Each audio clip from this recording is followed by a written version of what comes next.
Captain! Yeah, yeah? No!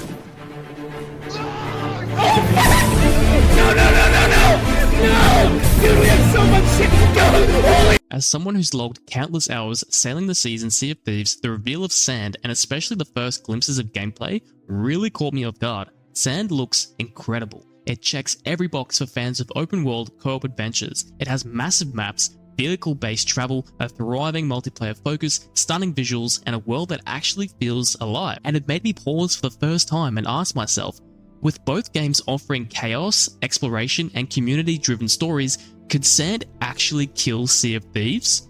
Sea of Thieves has always stood out, not just because it's a pirate game, but because it's one of the only ones that actually pulled it off. Now, let's be honest, how many truly open world pirate adventures do you see on Steam? Not many, if any. For years, it's had this niche all to itself, dominating the pirate fantasy genre without really needing to look over its shoulder. But it's not just the concept that makes it special, it's the execution. Sea of Thieves drops you into a hand-painted world that feels like a living oil painting. Vivid sunsets, shimmering waters, dynamic storms that can flip a calm voyage into total chaos in seconds, and bioluminescent waves. The visuals alone are unforgettable, but Sea of Thieves isn't just beautiful, it's reactive, immersive, and entirely unscripted. At its core, Sea of Thieves is a sandbox, one where the game doesn't tell you what to do, but dares you to figure it out. You and your crew take the wheel of your own story. There's no traditional leveling system, progression is horizontal, based on reputation, cosmetics, and the memories you make. You earn titles, gold, and glory through wild encounters. It's part improv comedy, part naval strategy, part social experiment, and all wrapped in Rare's signature charm. It's a game where anything can happen, and often does. It's also deeply social. Everything in Sea of Thieves, from hoisting sails to loading cannons,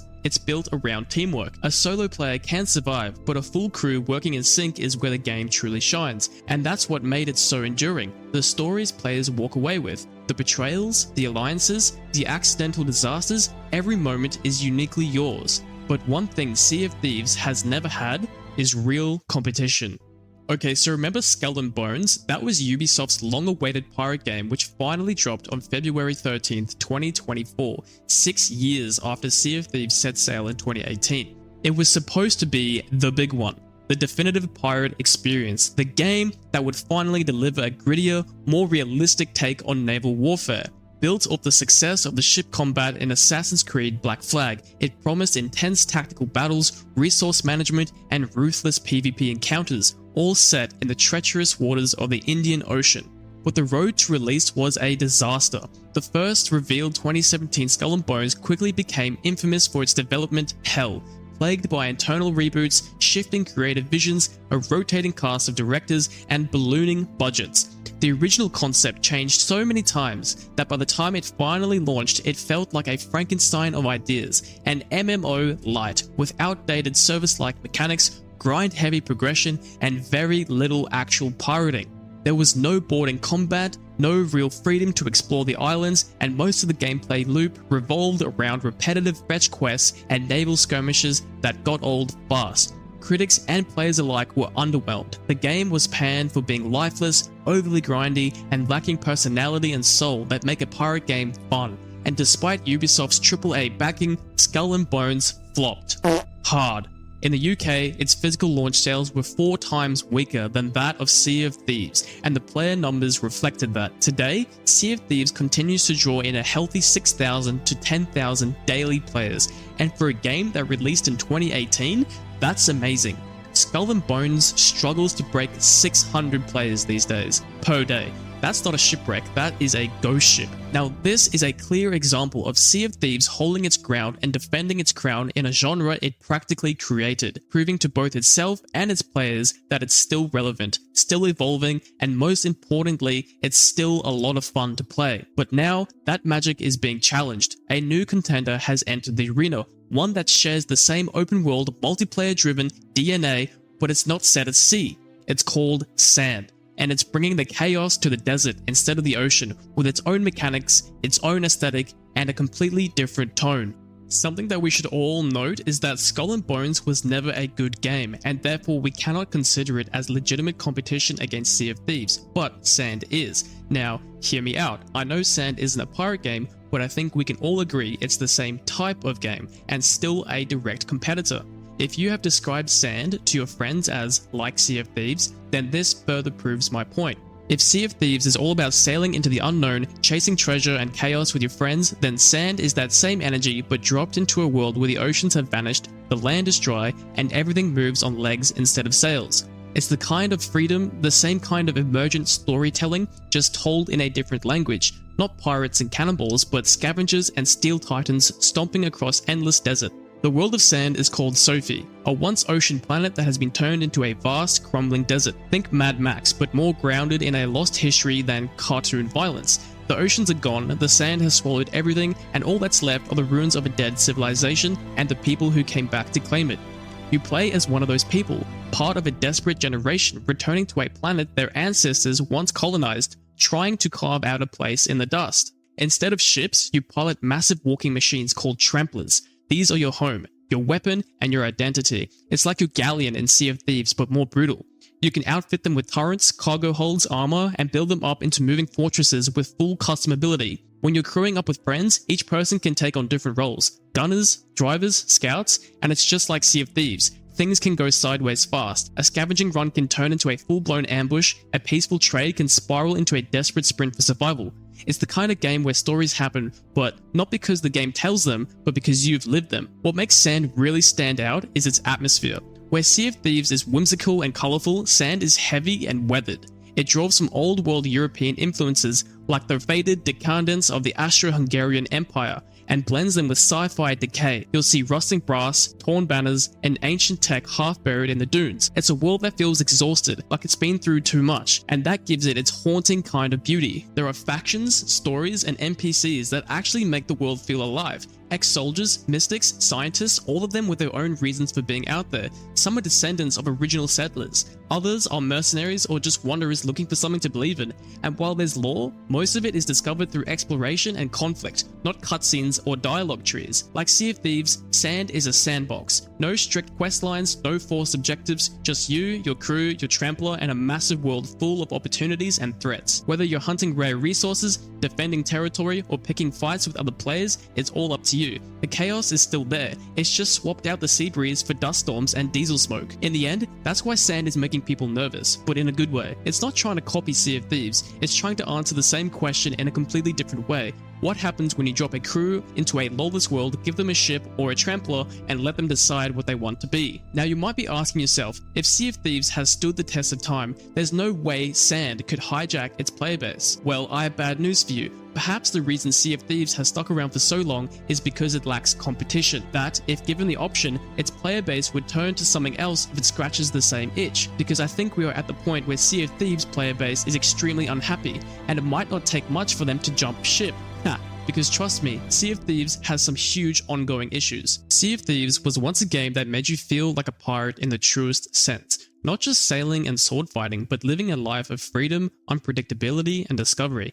It blended exploration, storytelling, PvP, PvE, and co-op mechanics into one of the most immersive open-world experiences ever made. For a while, it was magic. You'd log in, not to complete checklists, but to live out legendary moments. Battles over SkeletonForts, spontaneous alliances, high-stakes betrayals, or tense standoffs in the middle of a storm. Every encounter felt like it could be your next great story, but now, that spirit is fading, and the community knows it. Across Reddit threads, YouTube comment sections, and community forums, the sentiment is growing louder. Sea of Thieves has lost its way. The game that once inspired passionate loyalty now feels like it's slowly unraveling. Updates are frequent, but instead of enriching the experience, many feel like they're adding surface-level distractions while core problems remain untouched. The seas, once full of unpredictable encounters and player-driven chaos, now feel lifeless. Players report seeing fewer ships, fewer battles, fewer reasons to care about what's on the horizon. The core issue echoed again and again is this. Rare is focused on adding context when they haven't even finished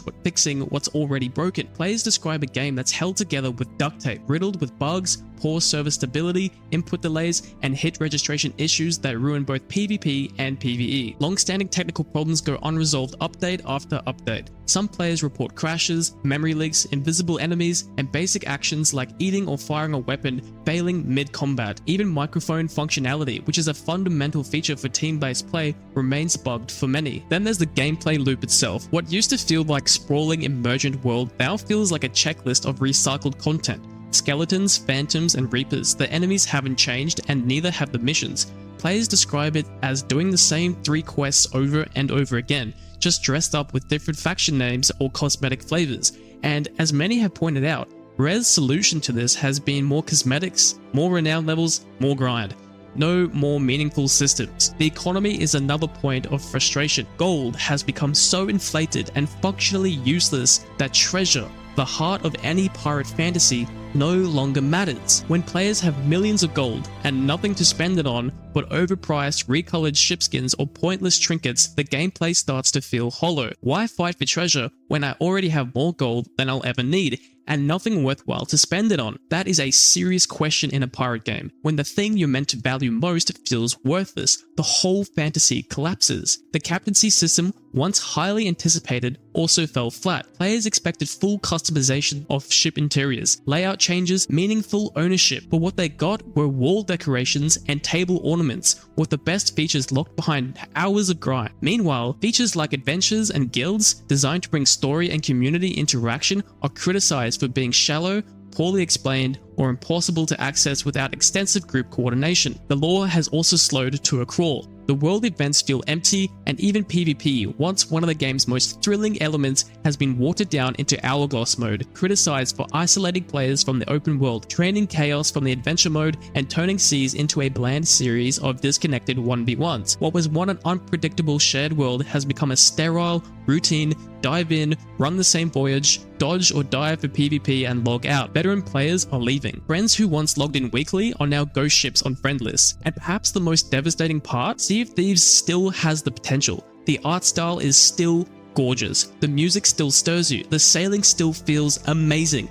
But the foundation is cracking. The community is starving for substance, and instead, they're getting grind, bugs, and distractions. Rare has created a game that players want to love and once did, but that love is being tested with every patch, every missed opportunity, and every bug left unaddressed. If Sea of Thieves doesn't make changes, fix its engine, rebuild its world economy, reinvest in meaningful progression, and restore that sense of shared adventure, it may not be sunk, but it will keep drifting further and further away from the game it once was. Sea of Thieves was and still is something special. It gave us unforgettable moments, wild adventures, and stories we'll keep retelling for years. But after 6 long years at sea, the cracks are starting to show.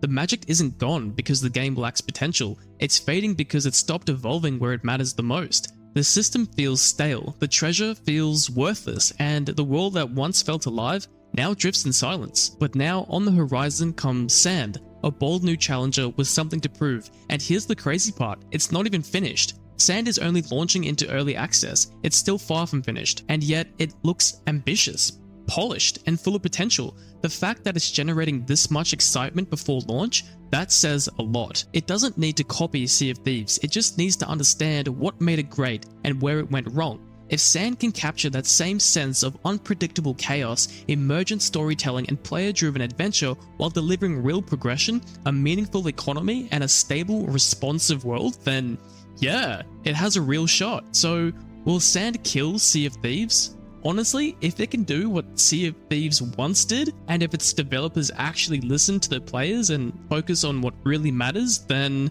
yes. Because in the end, it's not about who did it first, it's about who's doing it right now.